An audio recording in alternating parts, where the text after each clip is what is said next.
अस्सलाम वालेकुम। Donald Trump ने बड़ा बयान दिया है। उसके मुताबिक कि ईरान मान चुका है कि वो अपने हथियार अब नहीं बनाया करेगा और इसमें रजामंदी जो है उनके सुप्रीम लीडर की शामिल है।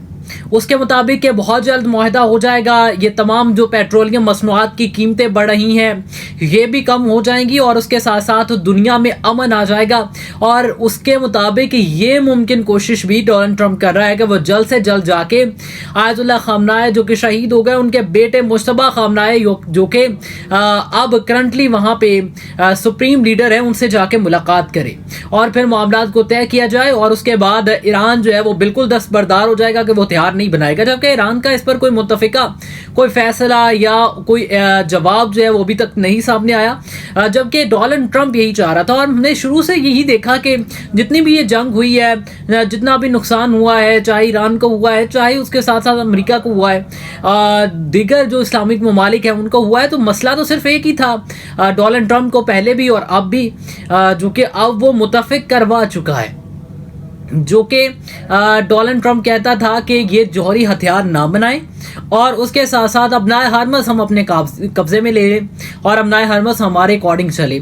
अभी भी बहुत सारे जो उसने बयान दिए उसमें ये भी कहा कि अपनाए हरमस हमारे हाथ में आ जाएगी, अपना हरमस को हम जो है वो ले लेंगे। अब इस बयान में जो करंटली अभी उसने बयान दिया उसके मुताबिक कि जितना भी ये हथियार और एटमी ताकत वाला मामला है ये ईरान अब जो है इससे दस्तबरदार हो जाएगा। क्या वाकई ईरान दस्तबरदार हो जाएगा और क्या वाकई अमेरिका अपने अहदाफ का मुकम्मल करने में कामयाब हो जाएगा?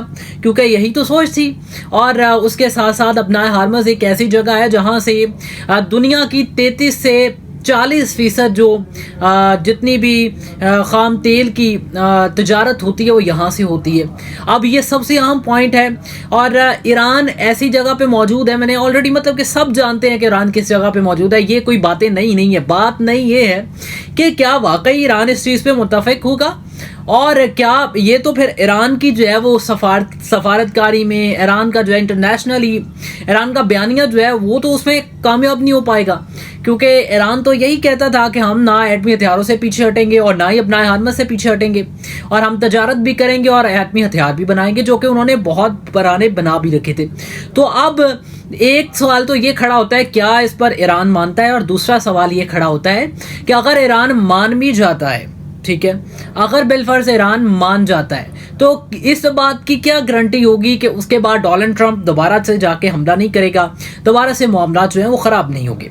तो फिल वक्त आगे चलते हैं। वज़ीर आला KP के सहेल अफरीदी ने कहा कि कौन सा जर्नैल, कौन सा ब्रिगेडियर और कौन सा बैरिस्टर मुलाकात कर रहा है मैं सब जानता हूं, पिछले 2 माह से मुझे सब पता है, लेकिन मुझे इस बात की कोई फिक्र नहीं है। ये बयान इस पॉइंट पे सामने आना जबकि लीमा खान साहिबा बैरिस्टर गौहर साहब का नाम ले रही थी और उनके मुताबिक कि बैरिस्टर गौहर साहब की मुलाकातें हो रही थी और बैरिस्टर गौहर साहब जो हैं वो चेयरमैन PTI हैं करंटली, और उन्होंने कहा कि अगर कोई मुलाकात आपकी किसी से होती है तो आप सामने आके मीडिया को और हमें बता दें।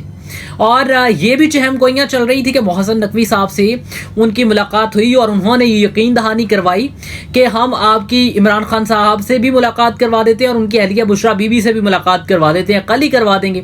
जबकि लीमा खान साहिबा ने बयान दिया कि हमने फिर बैरिस्टर गौहर साहब को कहा कि आप जो है हम तो इनकी बातों पर ये झूठे हैं, हम तो इनकी बातों पर यकीन ही नहीं करते क्योंकि इन्होंने पहले भी कभी बातें पूरी नहीं की हैं। तो आप जो भी मसला मसाइल होता है, जो भी आप अंदरूनी मामला चला रहे होते हैं, किसी आर्मी ऑफिसर से मिलते हैं या आप जहां जो है वो जाके मोहसिन नकवी साहब से मिलते तो हमें बता दें। जबकि मैं बार बार ये कहता हूं कि जो फौज है उनके जो तर्जमान है वो तो बार बार आकर यही कहते हैं कि हमारा सियासत के साथ कोई ताल्लुक नहीं है, हमें इसमें मत घसीटें, यहाँ पे कुछ नहीं है। अब खैर ये तो सब जानते हैं कि क्या कुछ है दरअसल क्या नहीं है, लेकिन अब यहाँ पे PTI जो है वो इस चीज़ पे बाज़िद होती है कि मुलाकातें वही करवानी, और फिर मुतादिद बार ये सामने आता रहा कि फ़ौज के तर्जमानों से मुलाकात होती है, फ़ौज से जो है वो बैक वक्त और बैकडोर मुलाकातें होती हैं और इमरान खान साहब के लिए कोई रास्ता निकाला जा रहा है, कोई कहता है ये, बल्कि बहरहाल जो फ़ौज है वो बाकायदा तौर पे ही कहती है कि हमारा सियासत से कोई ताल्लुक नहीं। मुझे याद है जब इमरान खान साहब ने ख़त लिखा था तो आर्मी चीफ तब सैयद जनरल आसम मुनीर साहब थे, तो फील्ड मार्शल नहीं बने थे, आई थिंक सो। तो उन्होंने कहा था कि अगर कोई मामला आता भी है, पहले तो मेरे पास आया नहीं, अगर कोई आता भी है तो मैं वज़ीर आज़म शहबाज शरीफ साहब के पास जाता हूँ और मैं उनके पास भेज दूंगा। अब मेरा सवाल भी यही है पीटीआई से कि अगर बार बार ये कहा जाता है कि मुज़ाकरात हुकूमत से करें, वैसे तो आप डेमोक्रेटिक बनते हैं, वैसे तो आप जमहूरियत को सफ़े अव्वल रखने की कोशिश करते हैं, फिर अब भी जमहूरियत को सफ़े अव्वल रखें ना, और कहें कि हम जो है वो जमहूरी मामला जमहूरी तौर पे चला के जमहूरी तौर पे जज़ा और सज़ा जो है उसको मुकम्मल करेंगे। फिर आप बार बार जिनको आप कहते हैं, जिन पे आप इल्ज़ाम लगाते हैं कि ये लोग जो हैं हमें सियासत नहीं करने देते, ये जो है वो डेमोक्रेसी को ख़त्म करना चाहते हैं, तो फिर आप उन्हीं से मिलने को बाज़िद क्यों होते हैं? फिर आपको तो चाहिए कि जमहूरी तौर पे अगर आपको जज़ाएं सज़ाएं यहाँ से हुई हैं तो आपको चाहिए कि शहबाज शरीफ साहब बार बार कह चुके हैं कि आके मिलें, वो पार्लियामेंट में भी आप कह चुके हैं कि मिलें, आए मामला को रिजॉल्व करते हैं, मुज़ाकरात के जरिए मामला हल होते हैं। तो आप इधर का रुख क्यों नहीं करते? फिर आप बयानियाँ बना लेते हैं कि नहीं जी इनकी तो कोई औकात नहीं है, इनकी तो कोई बुकत नहीं है। भाई वज़ीर आज़म शहबाज शरीफ साहब हैं, ठीक है, अगर आपने मिलना है तो उनसे मिलें, जमहूरियत अपनी भी दिखाएं। ये नहीं कि आप अगले बंदे से ही जमहूरियत का एहसास चाहते हैं। मैं मुतअद्दिद फैसले देख रहा था, पीटीआई का 2018 का दौर उठा के देख लें, कितनी धांधली हुई, सारे सहाफ़ी बताते हैं, ठीक है। फिर आप कहते हैं कि हम जो है फौज के कंधे पे पाँव रख के नहीं आए हैं, हम जो है वो बड़े साफ शफाफ हैं, हम जो है वो जमहूरी हैं, हम जो है ऐसे हैं वैसे हैं। फिर आप अपनी मर्जी के लगवाना चाहते हैं, अपनी मर्जी के नहीं लगते तो आप खुद उतर जाते हैं। फिर आप कहते हैं कि जी आप फिर फौज, यानी फौज के ऊपर प्रोपेगेंडा कर करके फौज के कार। मैं एक जनरल बात बताऊं, अब इस बयानिए से अवाम थक चुकी है, सीरियस बात है, इस बयानिए से अवाम थक चुकी है। इसलिए कि अब मेरा एक ना दोस्त था, वो पहले कहता होता था कि हमारे पास लोग आते थे वो फौज में, ठीक है, वो कहता था हम ड्यूटी देते थे, वो हमारे पास आते थे और वो कहता है कि लोग जो है वो हमें नफरत की निगाह से देखना शुरू हो गए थे इमरान खान की वजह से। अब जो है लोग दोबारा से इज्जत करना शुरू हो गए, क्योंकि सबको पता है कि इतने अगर आप जमहूरी होते तो आप 2018 में इस तरह ना आते, ठीक है। और 2018 में भी आपको फिर बताएंगे कौन से जिन और कौन सी बला लेकर आई थी, ठीक है, उनके भी नाम वाजे करें। और अभी आप अगर बाहर निकलना चाह रहे हैं जेल से, तब भी आप कहते हैं कि हमने जो है अगर बात करनी है तो वहीं करनी है। तो खुदारा उनको छोड़ के जो मामला जमहूरी तौर पे चलते हैं, कम से कम आप तो जमहूरियत को जमहूरियत रहने दें, बाकी आपकी अपनी मर्जी है।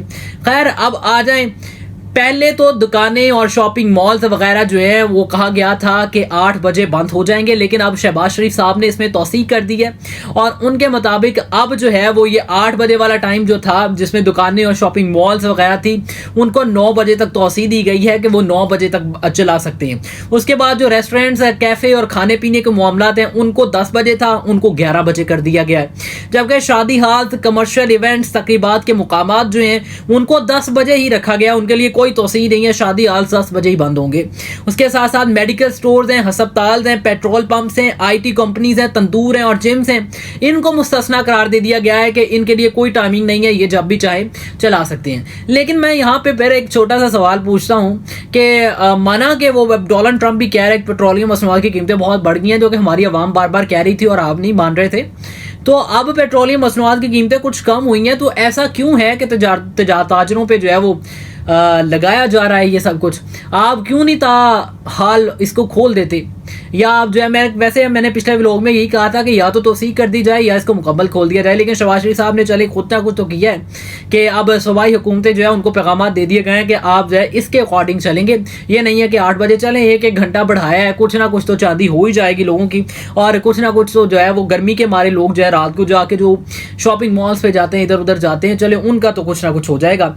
अब खैर मोमना इकबाल की शादी सोशल मीडिया पे वायरल है, वहां से वल्गर पिक्चर्स आ रही हैं, यानी कि ये चीज़ जिसके लिए हम बार बार खपते हैं कि ये हमारे पाकिस्तान में नहीं होनी चाहिए, और वो सारी की सारी कहीं उनकी बहन जो है वो उन्हीं के होने वाले हस्बैंड से जो अभी तक शायद हो चुके हों उनके साथ जो है वो नाच रही हैं, उनके साथ जो है वो बगलगीर हो रही हैं, ठीक है।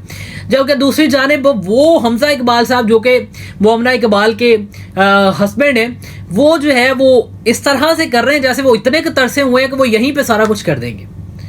और उसके साथ साथ दीगर पिक्चर्स, मैं इस पे बात नहीं करना चाहता क्योंकि बहुत सारे लोगों ने ही कहा कि आपको इस पे बात करनी चाहिए, आखिर ये सही है या गलत।